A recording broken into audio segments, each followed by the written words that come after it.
will you please convene the Committee on Government Relations? Thank you, Chair Day. Will the Committee on Governmental Relations please come to order? It is now time for the committee to consider today's consent agenda. Does any committee member wish to remove any item from the consent agenda? Yes, I do.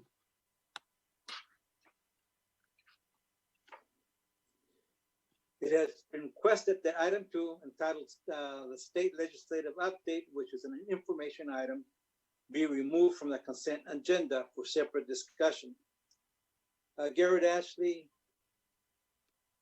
Vice Chancellor, University Relations and Advancement, and Nicole Munoz-Murillo, Assistant Vice Chancellor, Advocacy and State Relations, will present the item. Please begin, Garrett.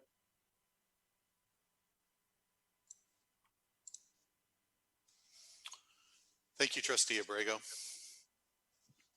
Each year at this time, we bring to you our initial positions on pending legislation. As specified in the board's legislative principles, we met with the chair and vice chair of Government Relations Committee prior to this meeting, presented our recommended positions and supporting analysis. More than 2,300 bills have been introduced in the legislature since the January board meeting.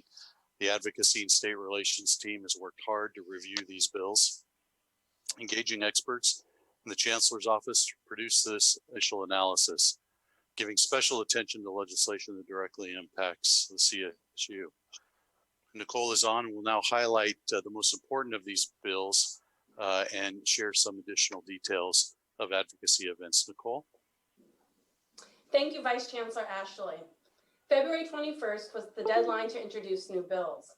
As Garrett noted, our team has been busy engaging with legislative offices and our issue area experts in the Chancellor's office to develop an understanding of each bill's intent and impact.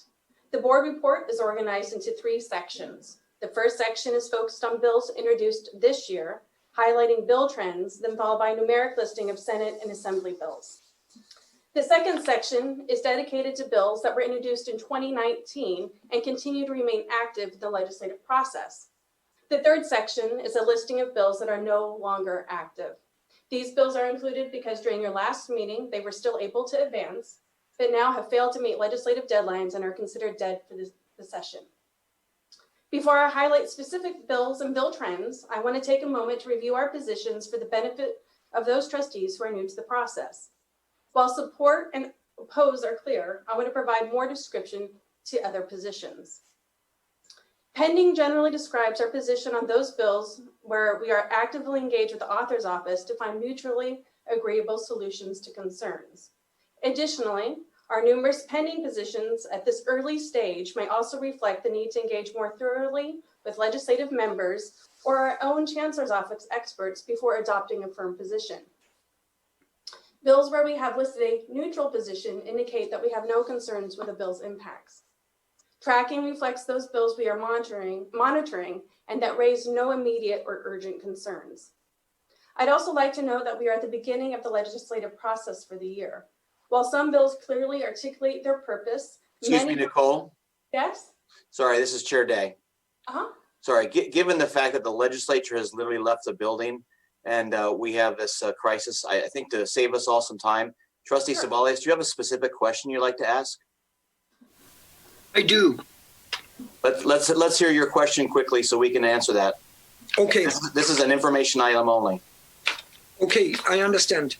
I want to point out that on page 7 of 10, we mentioned there's a Senate Bill 660 by Senator Pan.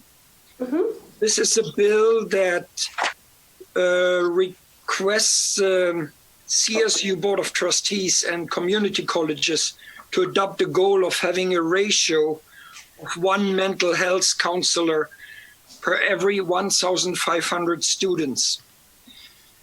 Now, I realize that the CSU's position is opposed, and I suppose it was in opposition because it's an unfunded mandate.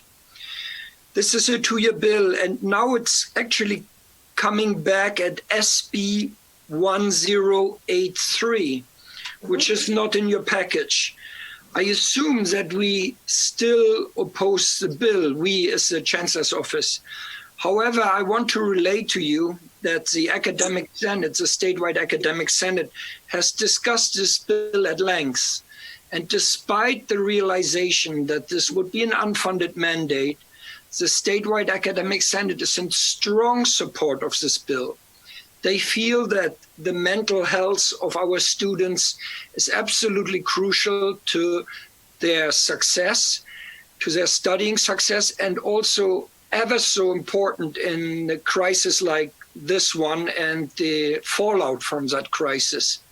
The statewide Academic Senate is of the opinion that the CSU will be able to release sufficient funds from the existing funding to follow with that legislative provision. And they would like to see that ratio on CSU's campuses. And I want to relate to you the opinion of the statewide Academic Senate, and if appropriate, I would like you to comment on Senate Bill 1083, which I understand is a successor to 660, and change our opposition to a support. So I would recommend that we have this discussion at our next meeting. The legislature is literally out of session. This item is not listed for action today. It's information only. So I think it's important that we heard your comments about the faculty. But I think in the interest of time, we should probably push the discussion of this item to our next meeting where action can be taken. Any further questions? And Chair Abrego, if you could just confirm on the one action item on consent that there are no objections to the approval of the consent agenda, then we could be done. Okay, first let me thank Nicole for starting her presentation. If there's no objections, we're asking for the approval of the consent agenda. We take roll? No, just in the absence of any objection, the matter is approved. The item is approved. Chair Dave, that concludes the business of the Committee of Governmental Relations. Thank you, Chair Abrego. Chair McGrory, will you please